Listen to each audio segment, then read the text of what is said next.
Sa ngala ng Ama at ng Anak at ng Espiritu Santo. Panginoon, isugo mo ang iyong espiritu at pagpanibaguhin mo ang muka ng aming mundo. Ang ebanghelyo sa araw na ito ay mula kay San Mateo, Kabanata 10, talata 34 hanggang Kabanata 11, talata 1. Ang ebanghelyong ito ay isang napakalakas na ebanghelyo sapagkat napakatalim ng katotohanan na sinasabi ng ating Panginoong Hesukristo sa kanyang mga salita sa ating pinagninilayang mabuting balita ngayon. Sinabi niya, "Huwag ninyong isiping naparito ako upang magdala ng kapayapaan sa lupa. Naparito ako upang magdala ng tabak, hindi kapayapaan. Naparito ako upang paglabanin ng anak na lalaki at ang kanyang ama, ang anak na babae at ang kanyang ina, at ang manugang na babae at ang kanyang biyanang babae. At ang magiging kaaway ng isang tao ay kanya na rin mismong mga kasambahay." Kung iisipin natin, hindi ba ang ating Panginoong Hesukristo ang prinsipe ng kapayapaan ayon sa propesiya ni Propeta Isaias? At ang ating Panginoong Hesukristo ay Diyos ng pag-ibig at nais niyang mabuo ang isang pamilya, ang isang tahanan sa pag-ibig. Ngunit ano ang ibig sabihin ng ating Panginoon sa mabuting balita ngayon? Na ang dala niya raw ay tabak at hindi kapayapaan, at ang mga tao sa loob ng isang tahanan ay maglalaban-laban. At kung pagninilayan natin ng mas malalim, may pinapatungkulang malalim na katotohanan ng Panginoon. Sapagkat maraming tahanan, maraming pamilya na nagsasama-sama sa iisang bubungan. Tahimik, walang pinagkakaguluhan, walang pinag-uusapan. Kahit pa nga ang mga miyembro o bahagi ng pamilya ay lumalayo na sa Diyos, nagkakasala na, hindi na sumusunod sa pananampalataya, nawawala na ng pananalig sa ating Panginoong Hesus. Ayaw itong pag-usapan para tahimik, para walang gulo. Ayaw ituwid ang kasalanan ng bawat isa. Ayaw ibukas ang mga kadilimang nangyayari sa buhay ng bawat isa. Kaya nga kung ating titignan, napakaraming pamilya na nagsasama-sama sa isang tahanan na walang pinagkakaguluhan, na walang ingay sapagkat walang usapan. Para bang hahayaan kita sa gusto mong gawin, ngunit hayaan mo ko sa gusto kong gawin. At ito ang tinatawag na makamundong kapayapaan.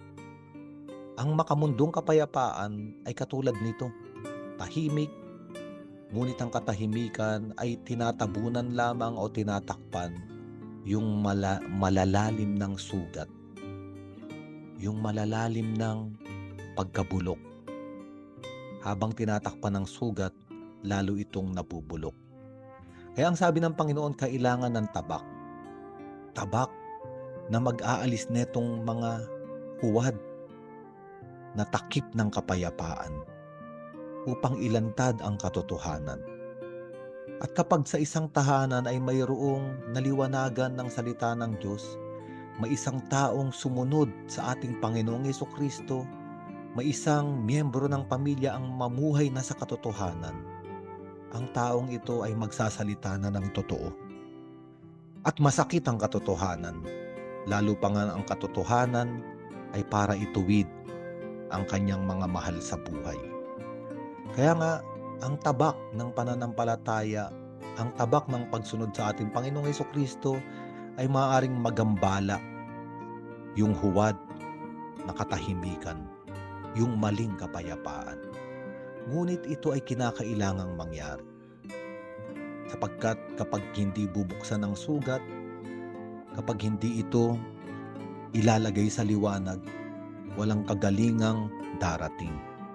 Kaya sabi ng ating Panginoon, ang umiibig sa ama, sa ina, ng higit sa kanya, ay hindi karapat-dapat. Ang umiibig sa anak ng higit sa kanya ay hindi karapat-dapat. At mahalaga ang sinabi ng Panginoon. Ang ibig sabihin, unahin yung pag-ibig sa Diyos. At kung mayroong pag-ibig sa Diyos, yung pag-ibig sa Ama, yung pag-ibig sa Ina, yung pag-ibig sa anak, yung pag-ibig sa kapatid, ay magiging totoo, tama at banal na pag-ibig. Sapagkat mayroong maling pag-ibig.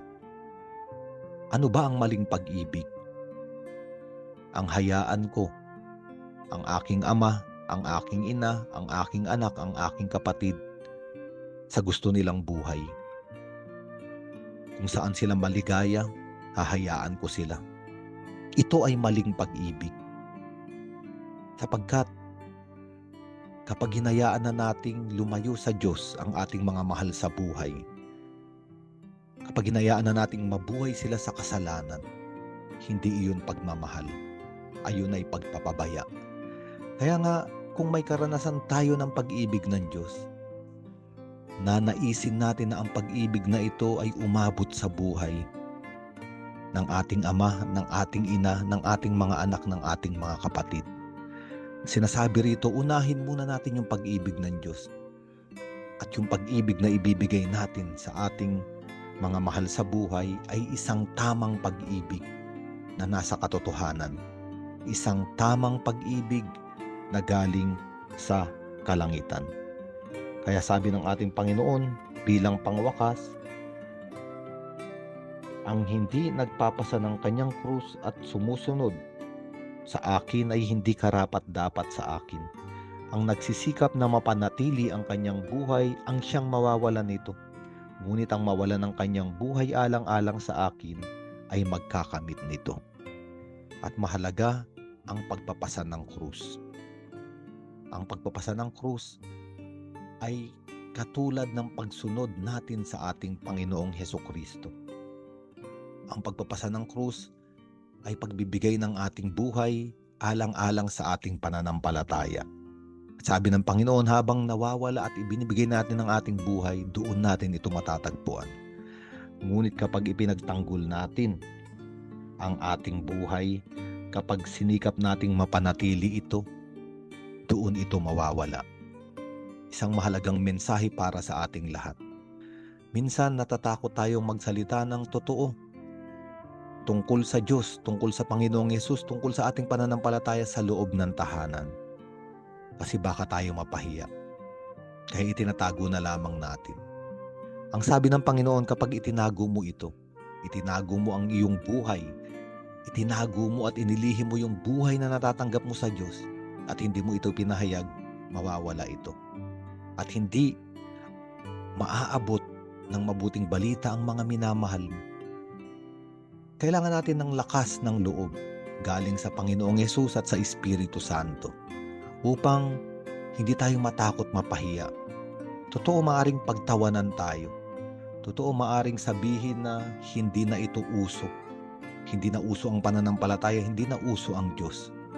Ngunit sa pagsasalita natin ng katotohanan, habang nawawala yung ating buhay, habang tayo ay inuusig at pinagtatawanan, sabi ng Panginoon, ayun yung oras kung saan natatagpuan natin ang totoong buhay. Kaya nga minamahal na mga kapatid, sa araw na ito, tayo ay inaanyayahan ng Panginoon. Totoo, kailangan ng tabak. Ang tabak, ayon sa sulat ni San Pablo sa mga taga-Epeso, sa ika-6 na kabanata, ang tabak ay ang salita ng Diyos. Sa loob ng tahanan, ang salita ng Diyos ay maaaring marinig kung tayo ay magpapahayag at magsasalita. Ayun yung tanging paraan upang ipakita natin na minamahal natin unang-una ang Diyos. Ngunit dahil sa pagmamahal natin sa Diyos at sa pagmamahal na tinanggap natin sa Diyos, maipapaabot natin yung salita ng Diyos sa ating mga mahal sa buhay. Ayun ang tunay at tanging totoong pag-ibig at wala nang iba pa. Sa ngalan ng Ama at ng Anak at ng Espiritu Santo.